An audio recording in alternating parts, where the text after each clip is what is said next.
hold something. on. Sentinels felt like they Come on, were Rahel, in do control something. for 95% of this game, but the polymorph is there. Another kill goes to Berserker. Doing something is not in the cards here. Is just laughing No, in Rahel's sir. face. Flashes in on him, forces the flash out. Oh Berserker my. flashing in, looking for Oh another my kill. Can't God. quite get it, but Berserker does get the and Nexus. Isles are just It's a big comeback from disgusting LYON as they duo. showcase their talent. These guys in the are team just fight so and send us to good. game They got 3. screwed on the first game. It was a nice attempt. They got double killed. They got perfect 2v2 where Berserker lives at 1 HP and then heals off Triumph, and then Isles shields him on the next auto so that he lives and they get this double kill to get back into the game. And then from that point on, it was just a bot lane masterclass. Like, they're just playing so well.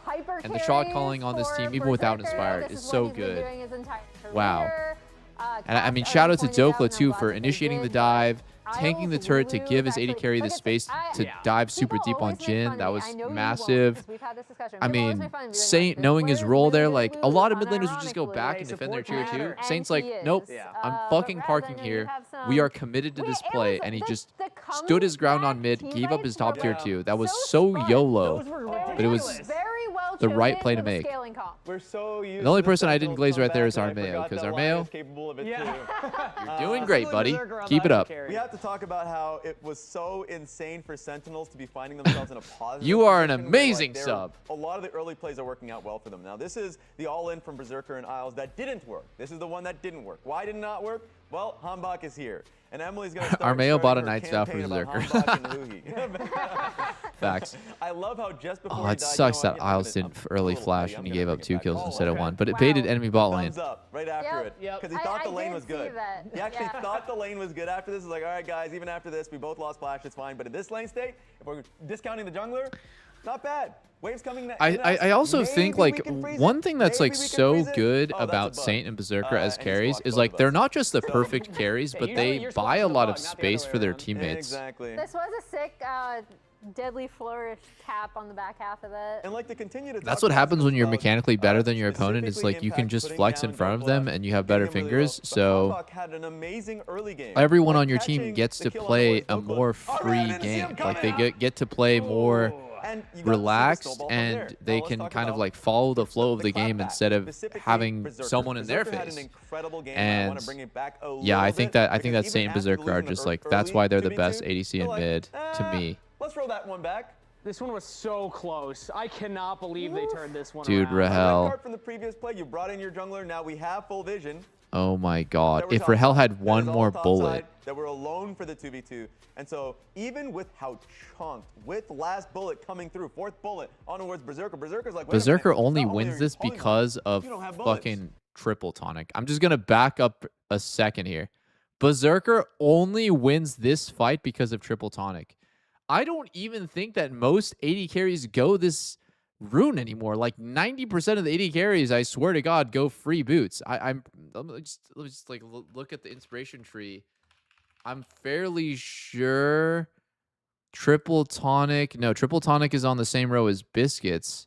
So he went free boots, or maybe he went cashback and triple. No one even goes this rune anymore. Like the fact that Berserker won the game because of rune choice, because he has Triumph. Like, watch this all in again. If he doesn't have that rune, he does not get this kill. Berserker's like, wait a minute. Not only are you polymorph, you don't have bullets. You're out of ammo. You got ammo. Oh my god. Look at this. And then he Look at this. Keep playing. Keep playing. Keep playing. Keep playing. He's 1 HP with minion autos, and next auto coming. No shield is up. Heals off of Triumph on this auto that definitely would have killed him. It was Karma auto plus Airy. Their best 2v2, in my opinion, is definitely Lulu and Immaculate, bro. Lion Beautiful. I can't just... no notes. No notes. Perfect. I don't see the bug again, and that's 3 people under turret. We can just go straight for the dive. Yeah. I also think a huge part of that is how, to the Yunara Lulu license point, Berserker can play so far up, right? He's taking turret shots, he's taking damage. It does not matter because he knows and can trust that he has. Yeah, the tower dive mid was insane. Pocket, right? It gave me like Berserker, Lion versus at his best HLE vibes. Can play this aggressive, the one where they're right? playing Lucian Milio against Cog Lulu. Just on hyper carries, because obviously we do know that he's good at the Yunara, he's good at the Zeri, he's good at the Aphelios. But it's the fact that whenever he is being buffed, it can play so aggressively with something like a Lulu in his back pocket. You know he's going to be taking advantage of it. This has been a crazy series where both teams are taking turns being up 7k gold and then losing. It's like the team that's ahead 7k is doomed.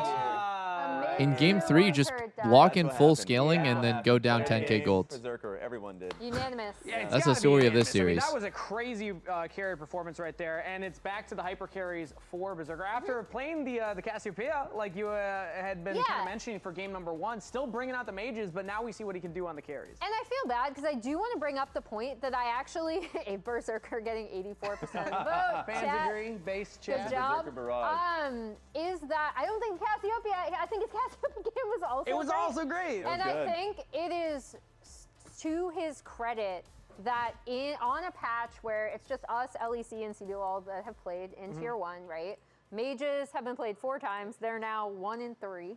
However, I'm not blaming the fourth game, the 3rd loss, the Cassio, right? Sounds like because you I do think I'm not. I'm saying that I really appreciate Berserker for having that also in his arsenal, right? And I feel like Guys, that is does going Sen to have a happen more chance to often get in 11 drafts kills on where map 3? Mages aren't going to be as heavily First time prioritized on this patch. However, This guy's if you got are someone 5 like Berserker, different if you're betting someone like sites Viper, open for right now, example, and he's you on do his have that in your 10th toolbox, parlay of the it week. just gives you so much more draft flexibility. And Oh talking my about goodness. This specific draft Hey, with the hyper carry, yes they do, they buddy. only needed 1 fight, and I then say they you got all out. in the house and the car and the One wife big and the moment, Bill kids. goes on the tank, tanking up all the turret. Berserker goes in, and this is the draft right there. This is a pretty standard draft before like the mages crept their way into the bot lane with this just hyper carry with an enchanter and then a big beefy front line.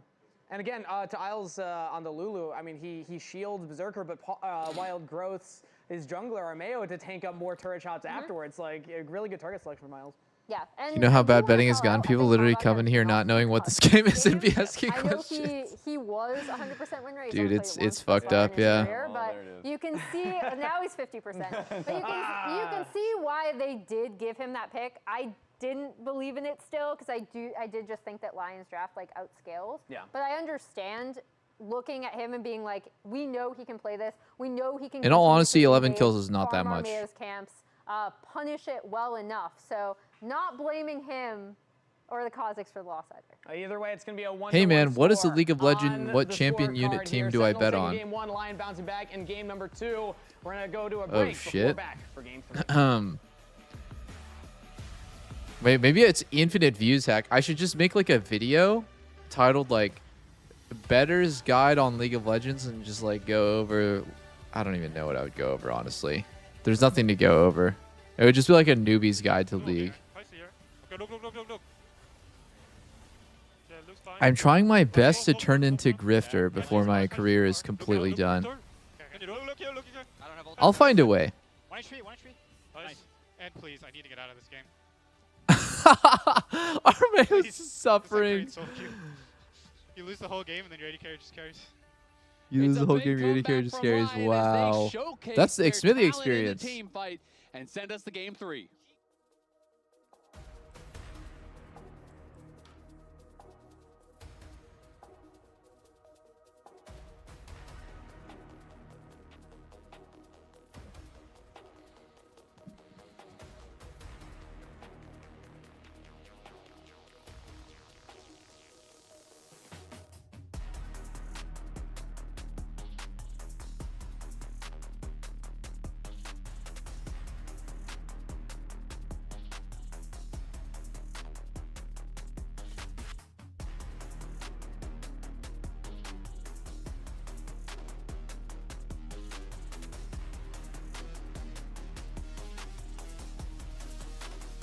I'm just thinking about all the funny miscommunications that could happen. It's like, dude, you should totally bet on Lion. And then somebody goes all in on Lions, the support.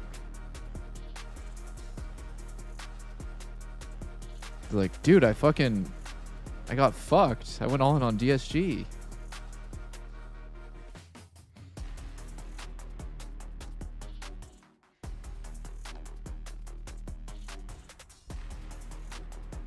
Always feels like the main villain in the AT&T Cup, but watching him otherwise is chill.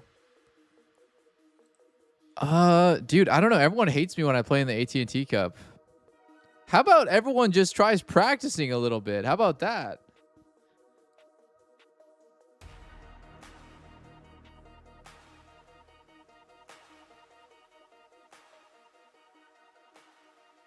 Bro, I downloaded 2xKO This is like something I never really talked about too. It's like I downloaded 2xKO the same as everyone else for the first time for that tournament, but I just did it 2 weeks earlier than everyone else and was playing like 1 to 2 hours a night. Like, yes, I'm naturally skilled at games, but I also put in the most amount of time. And yeah, I guarantee you, if you check my hours, check my account level, my ranked history, I played more than anyone else. And then everyone's like, it's so lame that Delve gets to be this tournament. It's like, dude, like, you didn't even try. Like, you fucking downloaded the game the day of. Up online, and then one team fight, it's all over. That was the story of Game 2 and kind of the story of Game 1, because in Game 1, there was a large line advantage. They had Soul, they had Baron, and then Rahel gets like 2,500 gold to bounties from one team fight, carries that game. Then LYON does a classic. Honestly, recently I've been playing a lot of Deadlock, and everywhere. that game makes me feel like learning isn't fun. 9,000 gold behind. I usually love learning games, but man, Deadlock is so overwhelming, and there's just so much to learn. Because they won the and team fight, immediately won another team fight bot and then pushed. I wanted to document my progress in the game. The feedback there is Going from like, you know, 0 to hero or whatever, like trying to hit the highest rank, but I wouldn't play it on stream because it wouldn't be like the best stream game, but documented my progress in some way. But then I was like, fuck it, this is just, it's just too much. I think I'm just gonna chill and play for our fun. league even tries that. I think the ult is based. Yeah. And I think that is so impressive to me. That is one of the most difficult to understand skills in League of Legends, I think, is just like, you see someone go for a play, and it doesn't look like it was mechanically impressive, and you're like, well, why did it work? Game is amazing. It's just really difficult at the high end. ends. I really kind of had hammered home for me when I had a kick where I was playing Tryndamere, right? I was playing a lot of Tryndamere. Yeah. And Tryndamere has like no mechanics. This champion is so simple. And I was really kind of like, okay, well, what really is the difference between the best Tryndamere player in the world and me, right? Because I can press the buttons in the same way. And the more I watched, the more I realized, oh my God, they just see all these dive angles that like I wouldn't have even tried, right? Like I wouldn't even realize. And it's like, oh, well, this guy is at exactly 85% HP and I'm this level with this item, and that means I can kill him under the tower with my ultimate. And it's just like, that to me is how it felt watching that Berserker Isles 2v2. And I just think that is a really underappreciated aspect of skill in League of Legends, is this deep understanding that is required to even attempt to play, let alone pull it off. Ooh, we might see a Shyvana from Armeo into the Nocturne as well, but I completely agree. I mean, that's how I used to feel on Old Udyr. Have you ever played that? A little bit less intense than Tryndamere. I played Old Udyr a little bit. He literally just waddled Ghost around, Neesium, thank you no for 11 months. So it was only, do you know where you win and where you lose? And if you did, you could do Dude, very LYON well just in the fucking game. early picked Game's Shiv into evolved since then, Nocturne. for sure. But it's like Nunu. Nunu and even Singed, you know, some of these champions that have no mechanics, basically, have these crazy mastery curves, which is basically the more games RYZE you is play, 3 and 8, by the way. the champion, because it is, as you're saying, about being in the right place rather than pressing the buttons in a competitive way. It's almost, it's a little bit like just overall League of Legends mastery curve too with those champions. But it's like, it's not like Yunar is an easy champion. Berserker has all the mechanics, but then they also have that understanding. So. Exactly. That's what makes Berserker Berserker, and us. As we're talking about mastering Old Udyr and Singed and stuff. That's where, you know, time comes for everyone eventually. An 86% Season 1 win rate There you on go. Old Udyr. That's big. Rank 42 on the ladder at the end of the season, you know? Huge. All right, Something. Caitlyn and Bard for Sentinels here. Let's catch up on the draft a little bit. Oh, Caitlyn Bard is so good here. Lucian banned? I don't know what Berserker and Isles are going to play into But this. of course, Shyvana, great counter engage into the dive. Wow. You know, is relatively tanky. The fear off the ultimate can be very, very nice. And as we know, RYZE gets very tanky as well and can play through those side lanes. And sometimes if you time the rail warp, you can Nautilus. There's a bunch of champs that are possible to play into this. To go That's possible. The standard Nocturne build, Hexblade. I would play Jinx here. I would play Jinx into Nocturne Bard and just say, fuck it, come kill me, pussies. I don't think anything else makes any sense. If he plays Kaisa, if he plays Kalista, it's just all bad.